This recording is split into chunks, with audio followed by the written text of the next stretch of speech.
Fear serves a very real purpose in our life.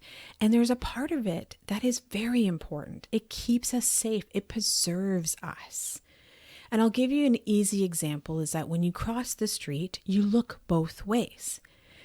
That is fear-based because you know that if you don't do that, you could potentially get hit by a car.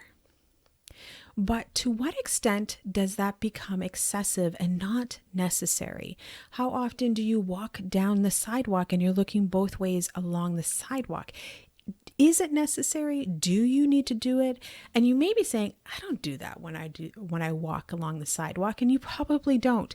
But the concept of fear is that when it goes into play in modes that you don't necessarily need it to be.